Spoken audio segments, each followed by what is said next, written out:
नमस्कार दोस्तों, स्वागत है आपका आज की बिग ब्रेकिंग न्यूज अपडेट्स में, जिसमें सबसे पहली खबर तेज प्रताप यादव से जुड़ी हुई। काशी विश्वनाथ मंदिर में टेका मत्था और बोले कि बनारस में मोदी सरकार में नहीं हुआ कोई विकास। इसके बाद की बड़ी खबर में जिक्र होगा रणदीप सुरजेवाला और कांग्रेस पार्टी का, जिन्होंने लगाया है स्मृति ईरानी पर बड़े भ्रष्टाचार का आरोप और कहा कि सांसद निधि घोटाले के लिए स्मृति ईरानी को मंत्री पद से हटाया जाए। तीसरी बड़ी खबर में जिक्र होगा मायावती का, जिन्होंने कहा कि भाजपा की हालत खराब है, केंद्र की सत्ता जाने का सताने लगा है डर। और इसके बाद जिक्र करेंगे राहुल गांधी का, जिन्होंने कहा कि चुनाव से पहले अति राष्ट्रवादी माहौल बनाने की कोशिश कर रही है भारतीय जनता पार्टी। तो दोस्तों, हर एक खबर की गहराई में आपको ले जाएंगे, लेकिन उससे पहले आप अभी इस वीडियो को लाइक करने और इस लाल बटन को दबा के इस चैनल को फ्री में सब्सक्राइब करके घंटी बजा ले। रुक करते हैं पहली बड़ी खबर की तरफ। तेज प्रताप यादव ने काशी विश्वनाथ मंदिर में टेका मत्था, बोले बनारस में नहीं हुआ विकास का काम। लालू प्रसाद यादव के बड़े बेटे तेज प्रताप यादव गुरुवार शाम महादेव की नगरी काशी में आए थे।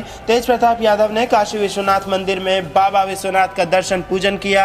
इसके साथ ही उन्होंने काशी विश्वनाथ से चुनावी जीत के लिए आशीर्वाद भी मांगा। पत्रकारों से मुखातिब होते हुए तेज प्रताप यादव ने कहा कि बाबा के दरबार में महागठबंधन की विजय और बिहार की सुख समृद्धि मांगी है। प्रधानमंत्री के dream project Kashi Vishwanath corridor के सवाल पर तेज प्रताप यादव ने कहा कि क्या काम हो रहा है ये मोदी जी ही जानेंगे और जनता सब देख रही है। तेज प्रताप यादव ने कहा कि मैंने देखा है बनारस में विकास नहीं हुआ है। लोकसभा चुनाव 2019 के बारे में उन्होंने कहा कि कांग्रेस से सीट बंटवारे को लेकर तेजस्वी और राष्ट्रीय जनता दल के अध्यक्ष लालू प्रसाद यादव बात कर रहे हैं, इनके मार्गदर्शन में सब कुछ ठीक ही होगा। तो दोस्तों, बड़ी खबर निकल के आ रही है। तेज प्रताप यादव काशी विश्वनाथ मंदिर पहुंचे तो कहा कि मोदी सरकार में कुछ विकास बनारस का नहीं हुआ है। रुक करते हैं अगली बड़ी खबर की तरफ। सांसद निधि घोटाले के लिए स्मृति ईरानी को मंत्री पद से हटाया जाए, ये कहना था कांग्रेस पार्टी के प्रवक्ता रणदीप सुरजेवाला का। दरअसल दोस्तों, कांग्रेस ने केंद्रीय मंत्री स्मृति ईरानी पर गुजरात में विकास कार्य के लिए सांसद निधि के इस्तेमाल में घोटाला करने का आरोप लगाया है। पार्टी का कहना है कि नियंत्रक एवं महालेखक परीक्षक यानी कि सीएजी की रिपोर्ट के अनुसार ईरानी ने बिना टेंडर जारी कराए अपने करीबी एनजीओ को 6 करोड़ रुपए दिलवाया। कांग्रेस प्रवक्ता रणदीप सुरजेवाला ने पार्टी मुख्यालय में पत्रकार वार्ता कर कहा कि स्मृति ईरानी ने वित्तीय घोटाला कर जन धन का दुरुपयोग किया है। उन्होंने कहा कि समय आ गया जब उनके खिलाफ भ्रष्टाचार निरोधी धाराओं के तहत प्राथमिकी दर्ज कराई जाए और जांच हो।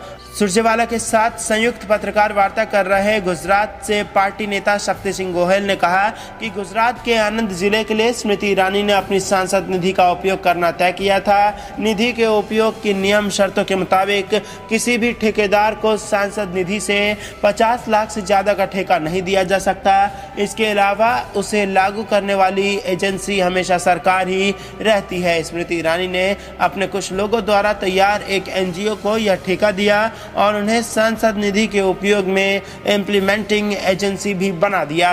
गोहिल ने कहा कि स्मृति ने शारदा मजदूर कामदार को ठेके दिलाए और जांच कराने पर यह भी पता चला है कि ज्यादातर काम हुआ ही नहीं है। उन्होंने कहा कि बीजेपी वाले भय मुक्त भ्रष्टाचार करते हैं। सच्चाई ये है कि मोदी जी और उनके करीबी करोड़ों से कम खाते नहीं और सच बोलने वालों को वो चैन से रहने देते नहीं। और आपको बता दें कि सुरजेवाला ने कहा कि सीएजी ने वर्ष 2018 में कहा था कि शारदा मजदूर कामदार मंडली को बिना निविदा के ही 232 कार्यों के ठेके और 5.93 करोड़ रुपए का भुगतान किया गया, जिसमें 84.53 लाख रुपए का फर्जी भुगतान शामिल है। कलेक्टर ने जब कुछ कामों की जांच कराई तो पता चला कि कहीं कोई काम ही नहीं हुआ है और सब कुछ फर्जी है। तब कलेक्टर ने कहा कि उनसे करीब 4 करोड़ की रिकवरी की जाए। तो दोस्तों, बेहद बड़ी खबर निकल के आ रही है। कांग्रेस पार्टी ने बड़ा दावा और बड़ा आरोप लगा दिया है भारतीय जनता पार्टी की बड़ी मंत्री स्मृति ईरानी पर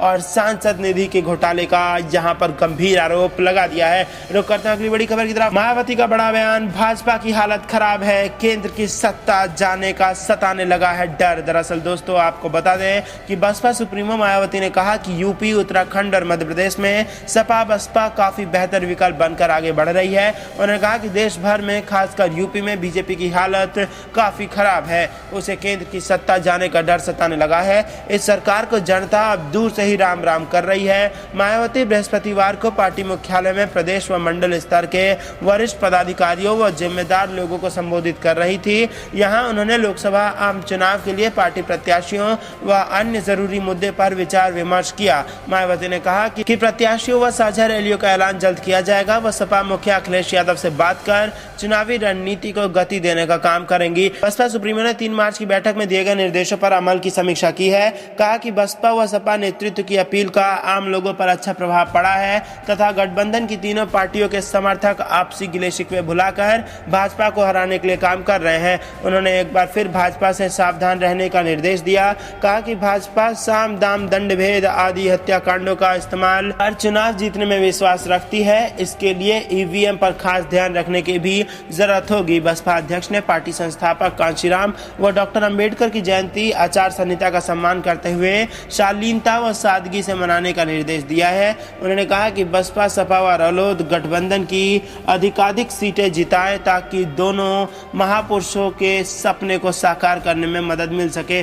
बसपा 15 मार्च को कांशीराम व 14 अप्रैल को डॉक्टर अंबेडकर की जयंती हर वर्ष पूरे उत्साह के साथ मनाती है। उन्होंने कहा कि जयंती के दिन कोई ऐसा काम नहीं करना जिससे चुनाव आचार संहिता का कोई उल्लंघन हो। तो दोस्तों बड़ी खबर मायावती के हवाले से निकल के आ रही है। उन्होंने कहा कि डरी हुई है भारतीय जनता पार्टी, सत्ता छीनने का डर उनको सताने लगा है। रुक करता अगली बड़ी खबर की तरफ। लोकसभा चुनाव से पहले अति राष्ट्रवादी माहौल बनाने की कोशिश कर रही है भारतीय जनता पार्टी। ये कहना था राहुल गांधी का। कांग्रेस अध्यक्ष राहुल गांधी ने आरोप लगाया है कि बीजेपी लोकसभा चुनाव से पहले अति राष्ट्रवादी माहौल बनाने का प्रयास कर रही है ताकि बेरोजगारी, कृषि संकट और मोदी सरकार की विफलताओं से ध्यान भटकाया जा सके। गांधी का यह बयान उस वक्त आया जब पुलवामा आतंकी हमले और बालाकोट में वायुसेना की कार्रवाई के बाद ऐसे संकेत मिल रहे हैं कि बीजेपी इसका इस्तेमाल चुनाव में कर सकती है।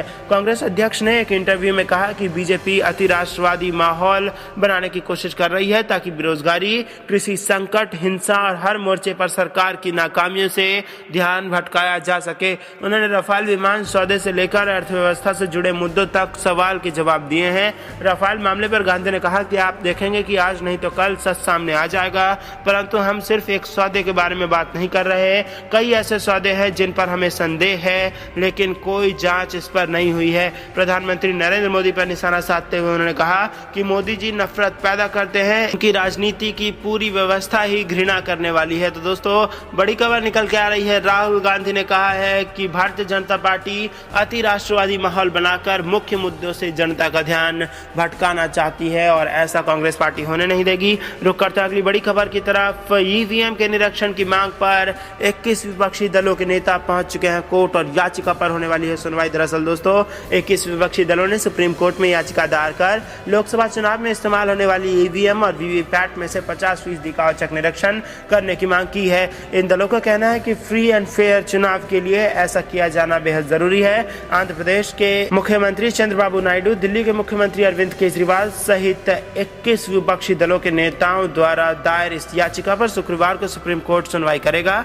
याचिकाकर्ता नेताओं का कहना है कि ईवीएम और वीवीपैट की विश्वसनीयता पर पहले ही सवाल है, लिहाजा फ्री व फेयर इलेक्शन के लिए कम से कम 50% ईवीएम और वीवीपैट का औचक निरीक्षण होना चाहिए। याचिका में कहा गया कि लोकसभा चुनाव के परिणाम घोषित करने से पहले यह औचक निरीक्षण होना चाहिए। याचिकाकर्ता नेताओं का कहना है कि स्वस्थ लोकतंत्र के लिए निष्पक्ष चुनाव होना चाहिए और इसके लिए पुख्ता इंतजाम भी होना चाहिए। याचिका दायर करने वाले में शरद पवार, केसी वेणुगोपाल और डेरेक ओब्रायन, शरद यादव, अखिलेश यादव समेत सतीश चंद्र मिश्रा, एमके स्टालिन समेत तमाम बड़े नेता मौजूद थे। मालूम हो कि गत जनवरी में तमिलनाडु निवासी एमजी देवश्याम सहित 2 अन्य लोगों द्वारा सुप्रीम कोर्ट में याचिका दायर कर लोकसभा चुनाव से ईवीएम के जरिए होने वाले मतदान के कम से कम 30% वोटों का मिलान voter verifiable paper audit trial यानी कि वीवीपैट से कराने की गुहार की गई थी।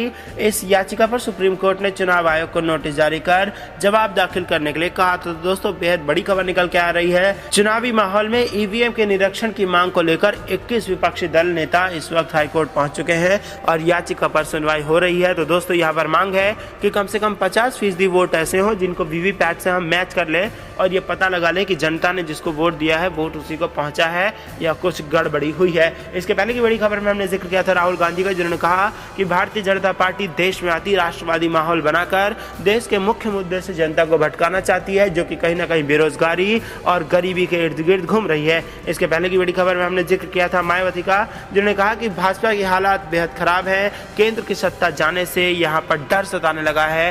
तो दोस्तों हमने हर एक खबर के बारे में आपको बताया, अब आप हर एक खबर में हमें अपनी राय जरूर बताइए। अंत तक बने रहने के लिए आप सभी का बहुत बहुत धन्यवाद। आप देख रहे थे आपका अपना चैनल द पॉलिटिकल क्रांति। जय हिंद, जय भारत।